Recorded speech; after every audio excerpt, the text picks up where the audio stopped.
Bon matin, good morning. How's everyone doing? How's everyone doing? Good. That's more of an engaging conversation that we're going to have this morning.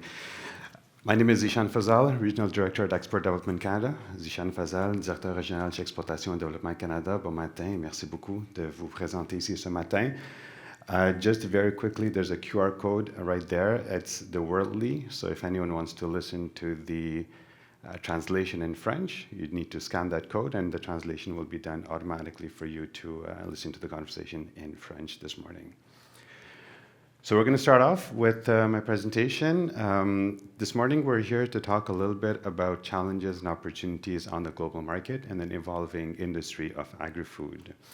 The purpose of this conversation this morning is really to engage and to think and to reflect on what are the opportunities that we have that are available to us, and also to think about what are the challenges that we face in order to overcome these opportunities. So we're going to walk through a couple of different things.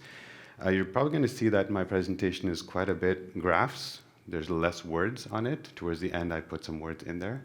Purpose is because graphs speak more than reading words. So I prefer doing this on graphs rather than doing this in a written bullet point, which sometimes gets boring, and I'm going to see some eyes closing as well at the same time. So we're going to be talking about global population growth to begin with, and then we're going to start talking a little bit more about food security. We're going to be, of course, I'll highlight a few challenges, not all of them. There's a lot, but a few challenges and also some growth opportunities, and specifically we'll be looking at how EDC, Export Development Canada, where I work, supports Canadian companies to grow on the international market. So if you look at this graph over here, which was a study that was done by United Nations, it talks a little bit about the growth of population around the world. When we look at this, it's quite interesting to see that we were in 1950s at about 2.4 billion population. And when we look at this graph and we look at 2022, we're at 8 billion. And if you look at 2050s, we're targeting to be roughly around the 10 billion mark and peaking up to about 10.4 billion. And of course, eventually population starts going down.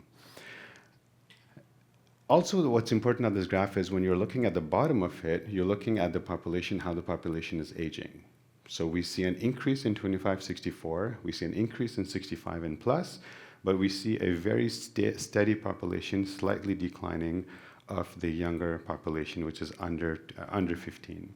And this is a little bit the reason why there are opportunities for us and also challenges that we're going to face in order to take advantage of these opportunities. Looking at where this population is expected to grow, right? This graph tells us a little bit more about where do we see growth coming from. And it's quite interesting to see that when we're looking at a stability in the US, North America, we're looking at stability in Europe, but we're looking at a increase and a significant increase in population in Asia and a significant increase in population with a growing trend in Africa. So opportunities, of course, lie not necessarily in North America for us, but they lie outside of North America, they lie outside of Europe. And it's quite interesting. When you look at this graph, you question yourself, am I ready to take on challenges outside of North America or even outside of European countries? Talking a little bit about middle class, and if you think about who is or what's our target as far as our target market is concerned, we always have to aim at the biggest amount or biggest population, because you have the lower class, the middle class, and the upper. And the growth in the middle class is where your opportunities lie as far as growth opportunities and selling opportunities are engaged. Agri-food is quite interesting because everyone needs food to survive, correct? Did I say anything wrong in there? No, right? And we're going to see one of the concepts that is quite important for all of us is food security. And we don't talk enough about it necessarily all the time. Food security is important. Why is food security important? It is important because of the fact that it lies on 4 different pillars. First pillar, the physical availability availability of food. The second pillar being the economic and the physical access to food. The third pillar, of course, being the utilization of food. And the fourth is an equal usage or a combination of these three pillars together to make sure that we're sustainable over time. One key challenge that we're facing today, climate change. And climate change is not helping in food production, in crop growth. And so this is a key challenge that we're facing. We're going to speak a little bit about it. I'm not going to go into climate change too much, but this is one of the challenges that we're going to face over time, is if we would like to talk about food security and we want to make sure that food is available and is correctly utilized for the population, we're going to have a significant challenge in the coming years. So 4 pillars, like I said. What does availability mean? Food availability. Food availability is quite simple, quite straightforward. Food is accessible to people, right? Food being in enough quantity and the right type of food that is available to feed the population. The second pillar, as I spoke earlier, is access. How do you get access to food? It's not just about food being available in a store. It also talks about economic access. Is it affordable? Hence the reason why what you will always want to see as a growth opportunity is try to target, try to always target access to food economically and physically.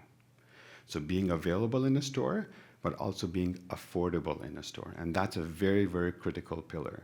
And today what we're seeing in the global environment is that if food is accessible, it is available in a store, but it is actually not affordable.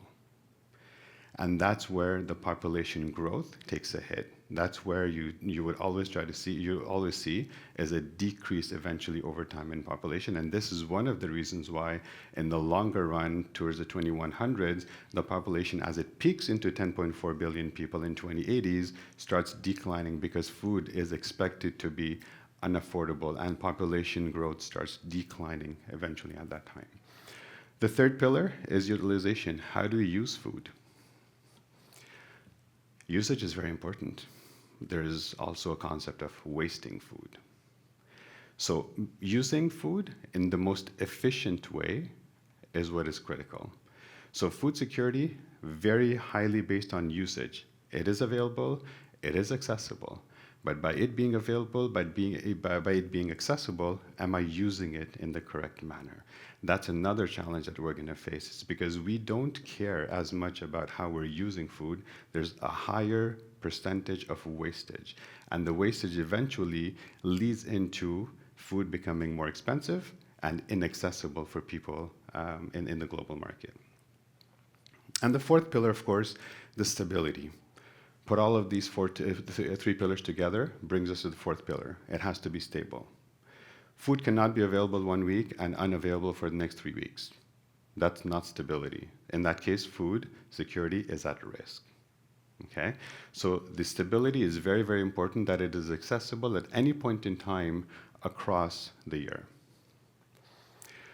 Talking about food security, let's look at the global map right now. Where do we stand? If you look at the world population of 7.8 billion, 7.9 billion almost in 2022, we were looking at a significant population that stays in the red zone. Red zone being, of course, where there's severe food insecurity. So we're looking at roughly 1 billion people over 8, so 1/8 of the population having a challenge to secure food for them on a daily basis. And if you start going further down, which you look at Asia with a 4.6 billion population, 490 million, so about 10% of the global population, of the Asian population, lives in severe food insecurity. And you take a step further and look at Africa, a higher percentage of population that is living in food insecurity as well at the moment. So there is a lot of growth opportunities. The purpose for this graph is for us to show there is a lot of growth opportunities, but we have to make sure food is accessible and it is affordable for people to be able to purchase. What are the challenges that we face as companies today in order for us to supply all this to the global market. We have a population of 8 billion. Canada, we're 35 million, 40 million roughly, give or take. There's a bigger market that's waiting for us outside. But there's challenges that Canadian companies face today that we are not able to sell this food outside of Canada. And it's not just for Canada, it's for a lot of countries, a lot of companies across the world.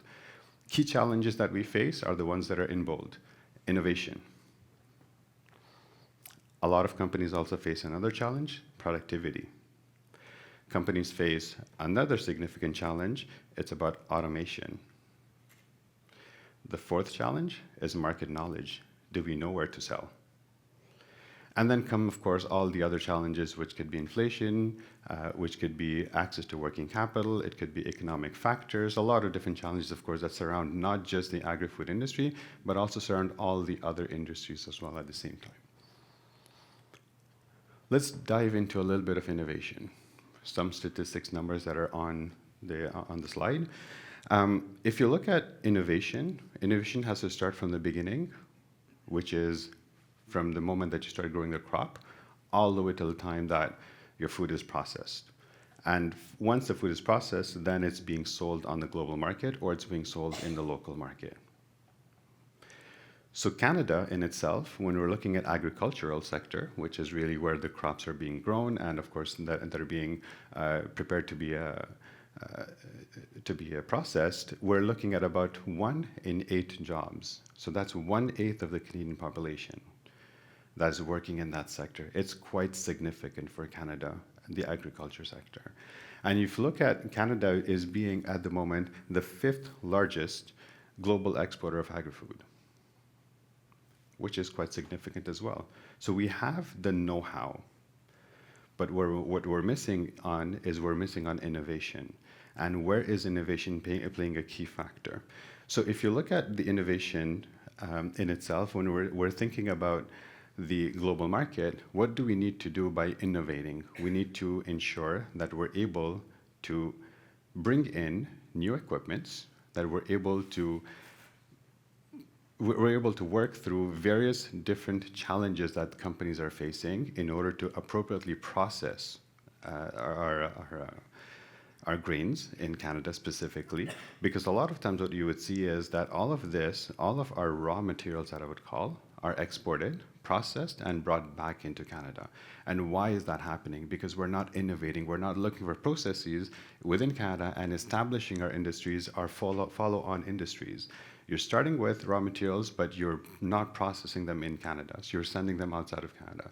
So there's a lot of growth opportunities where we're capable of actually processing all of them within Canada and then taking advantage of the value creation through the value chain and then eventually exporting those products outside of Canada. So it's critical to encourage companies to go through innovative processes.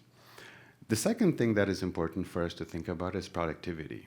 Right? I put on some titles of articles that came out, I think about 2 months ago, 3 months ago roughly, in the last 3 months. Lots of articles across the board. One day all of a sudden the budget comes out, inflation is kind of stable, and every single article is talking about productivity. Why are we talking about productivity? We're talking about productivity is because if you look at Canadian productivity today, we're processing at 70% per GDP. So when you're looking at the per capita GDP, you're looking at 70%. So we're not being efficient. We want to have a 1-to-1 ratio. That means we would like to definitely increase our productivity, which also means we need to automate. So when people are working through the productivity chain, when they're working through the processing chain, we want them to be as efficient as they can. We want to use the people at the right spot, at the right processing units as well. So one of the biggest challenges Canada has faced is we have not innovated enough in order to automate our processes, and automation is another challenge that we're facing. So these three are interrelated. We have innovation, we have productivity, and we have automation. And a lot of the time we get scared when we speak about automation because we always think about, well, I have 100 people employed over here. If I put in robots today, what am I going to do with these 100 people? Am I going to lay them off? Is unemployment going to skyrocket? What's going to happen with that? The reality is you have to get the population to grow. You have to get your population to get more educated and use them more efficiently in different spaces where they're actually capable of delivering more value than simply repeating the same process over and over again. So that's where automation takes an important part, and that's where we have to invest more money. So productivity, if we come back to this, we're looking at productivity not just across the world, but let's just talk about within Canada. The fact that there are barriers, interprovincial barriers in trade, is costing Canada about $100 billion on our GDP. Why is that happening? Why aren't we able to undo these barriers within the same country and take advantage of more growth within our country before we even go outside of Canada? So it's quite interesting to see that if you do not invest in productivity today and increase the productivity of your processing units, eventually in the very near future, we're going to be facing challenges where one individual who is producing one product in a minute elsewhere in the world is actually doing 50% of the work what's being done outside. So we become inefficient, and this inefficiency will drive an increase in cost. Increase in cost means increase in inflation. Increasing inflation means we need to raise the pay, right? People need to get paid more in order for them to maintain their lifestyle. If you want to increase your pay, what's going to happen? It's going to lead into an increase of cost. Increase of cost is going to lead into, so this spiral continues all the time. That's where you have to take advantage of productivity and innovation, bring them into a business and try to see how can I efficiently process everything, reduce my cost, let the robots do the repetitive process, use the human minds to actually take care and take advantage of very tailored processes and increase my productivity over time. This is Canada's decline in productivity over the last few years, right? And when we look at this, what we see is, in fact, in 1981, Canada was amongst the top 7. And we'll look at us in 2021, we've gone down. Looking at us again, 2060, further down, right? So productivity over time, if we don't invest in innovation, continues going down, and it continues costing the economy, continues costing our own people, continues costing our pockets. Eventually in the future, less value created in our pockets, becomes very expensive for Canadians to go abroad and take advantage of the global opportunities. Very briefly, this one over here shows the decline in productivity since 2019, since just before the pandemic.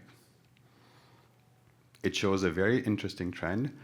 We are in the negative productivity in Canada. Talking about innovation, I'm going to skip this slide because I spoke about this already earlier. So talk about automation.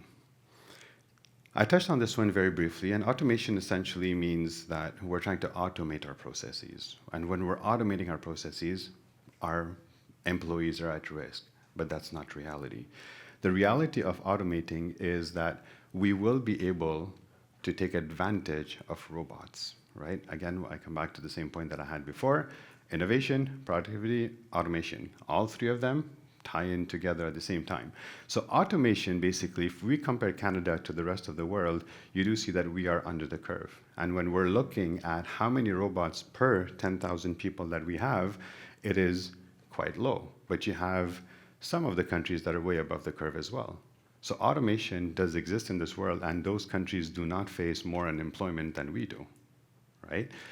You look at this over here, density of robots per 10,000 employees. It just shows you a graph. It tells you how many robots are actually there in Singapore per 10,000 employees versus how many of them are actually in other countries that are further down in the curve. There's a lot more robots in this world than we actually think, and that's where we are missing our opportunities. Is if we were able to automate, this is where innovation kicks in. Innovation starts from the beginning again of growing your crop and benefiting from technology all the way till the end of processed units or processed goods, eventually that are being sold to the market. The third one, it's quite interesting to see that the risk of automation for the manufacturing and utilities, which is the second one, is 70%, and the share of total employment is 5.1%. We talk about the fact that if we automate our manufacturing processes, unemployment is going to skyrocket, but that's not where the problem is. It's only 5% of your total population that's working in the manufacturing space that is actually at risk, but they're not at risk because we're giving, again, repetitive processes to the robots, and we're taking advantage of human brain to do more challenging work and more challenging tasks. So let's switch gears a little bit. I think I scared enough of you of all the challenges that we're facing, but they're market opportunities, right? And how do I overcome the fact that I don't know where to sell, where to export?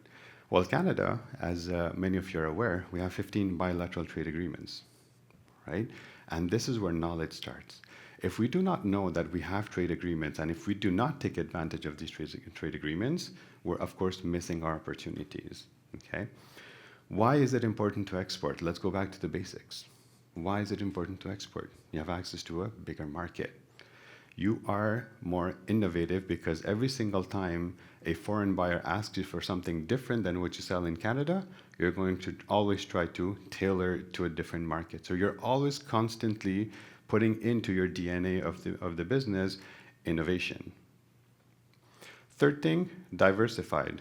Canadian economy goes down, you have a foreign market. And you have all seen when one economy goes down does not mean every other one goes down. There's a cycle. So there's always some that go down, some that go up. So there's always a diversification factor in exporting that you will be taking advantage of. And that's where opportunities lie for a company that decides to export, is because they're going to be more diversified and they're diversifying the risk of a downfall of their own revenues. And if you look at the last one, you're productive, right? Because tomorrow morning, if you get a contract from a large retailer, what are you going to do?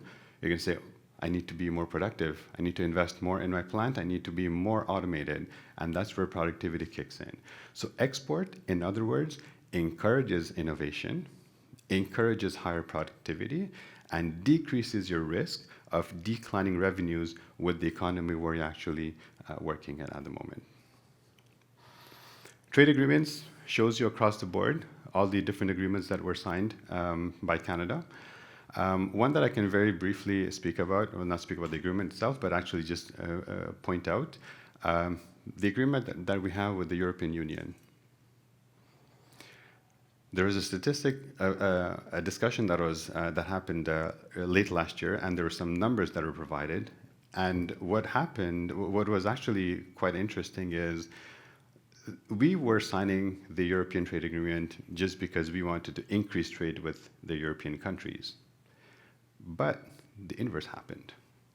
We became importers more than we exported. And that kills the value proposition of a trade agreement. The value proposition of a trade agreement is essentially, I would like to export more, hence let me try to bring down the trade barriers so I can take advantage of the foreign market. So it's quite interesting to see that all of these agreements that have been signed by Canada, not many of them are actually being used, and not many people know about these agreements and what is in those agreements, how we can take advantage of these agreements. Talking about opportunities for Canadian agri-food companies, 3 different spots, innovation being one. What's innovation? It's not about the equipment, but innovation is actually in bringing out new products. Right? And the second one, of course, we're talking about plant-based protein. That's one of the types of innovation. Plant-based protein, as you have probably seen in statistics, it's been at a decline in North America, but it's not the case when you look at foreign markets. When you look at plant-based protein, it's actually increasing more. Why is it increasing? Because it's a little bit more accessible. Again, we're going back to food security. It's a little bit more accessible to the growing population. To the people that are entering the middle class, plant-based protein turns to be a little bit more accessible than actually eating other the proteins, so the meat and poultry. So that's where an opportunity lies quite a bit. And Canada, of course, we are quite advanced in plant-based protein as well. And the third, where we have opportunities, is private label. And this is one of the opportunities in the agri-food sector that a lot of Canadian companies decide not to take advantage of. Private label, in a nutshell, what is it? Is you're selling to a company that says, I'm not going to buy from you with your brand. You will manufacture for me, but you're going to stick my brand on it. That's private label, right? And this is where an opportunity comes in, is you have a plant and you want to run it more efficiently, How do you cut down on your overhead costs? You take private label. And that gives you a higher efficiency, and it gives you an opportunity to charge a higher premium on your brand eventually after, because your cost has gone down by taking private label opportunities. So there's 3 spots in the near future, in the very near future, where Canada is, of course, already focusing, but will continue to focus on innovation, plant-based protein, and, of course, private label goods. Talking a little bit about EDC, Export Development Canada, it's a crown corporation in existence since about 80 years now, with the sole mission to help Canadian companies grow internationally. That's what we do. It's very simple. It's very complicated too, right? It's not easy to learn and know about the foreign market, and it's not easy necessarily to always be encouraging Canadian companies to grow internationally and to take on new challenges across the global market. So our mission is very simple. And how do you do it is, of course, a bigger question. We work with a lot of partners, so we're not alone in the market. There's a lot of federal partners around us that we work with. It could be the Trade Commission Service, it could be BDC, it could be, of course, the FCC, which is a very big player in the agri-food and the agriculture space, and a lot of different experts within the provincial level. In Quebec, of course, being Groupe Export, we have CODA, of course, we have different OMAFRA in Ontario, so we have all these different associations that we work with in order to work with the ecosystem in the agri-food sector. The question that you would ask is, why does EDC focus on agri-food? Well, I think I explained all of that through the entire presentation. I'm not going to go back into it. There is a big opportunity that lies for us. 8 billion today, 10 billion coming up very, very soon. It's not going to be easy to supply food to the global market. So there is there's an increase in concern. There's an increase about insecurity. Food insecurity is actually becoming more and more of a topic that everyone's talking about. So there's an opportunity, there will be a shortage, and Canada is very, very well positioned in the agri-food space, of course, to take advantage of these opportunities as well. How do we do this at EDC? 3 very, very basic pillars. 1, educate. What do? Is we educate you where the opportunities lie. We educate you where you should be targeting, how you should be targeting, what are the key challenges that you're going to be potentially facing. Once you're educated, we connect you with the partners. So we tell you who the partners are, how to work with them, what you can do, and that's where contracts start coming in. And once contracts start coming in, we want to be there to fuel your growth. Right? So that's where the financial solutions come in. If you're looking for anything that's going to protect you financially, that's going to help your financial institution take advantage of the growth opportunities that you are looking for, that's where we're going to step in and talk a lot about it. Very briefly, I'm going to touch about this is one market knowledge piece that I'll leave with you guys, is the Indo-Pacific. We saw it in the first 2 graphs. That's where our opportunities lie. That's where growth is happening of the middle class, but population growth as well at the same time. Why? Well, 40 countries, more than 4 billion population, 47 trillion in GDP. Sounds like a decent market for us to tackle, isn't it? And at the same time, it is already a trading partner with us, and we already have some agreements in place. So why not take advantage of those agreements and look at how we can take advantage of the growth opportunities over there?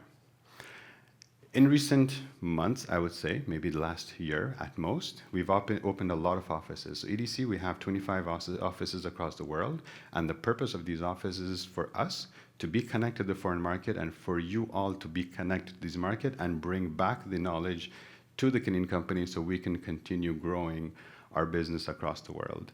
So I'm not going to go through each one of them, but as you can see, that is a focus for EDC. That's where we see opportunities. The federal government sees a lot of opportunities over there as well. So we, of course, continue working, hoping to grow the Canadian company's presence in those markets. On that, once again, my name is Zishan Fazal, Regional Director, Export Development in Canada. If you have any questions, we're not going to take them right now. I guess we're going to take them only at a later time. But if you have any questions, I'll be more than happy to take them and answer them at the later time. Thank you very much again this morning.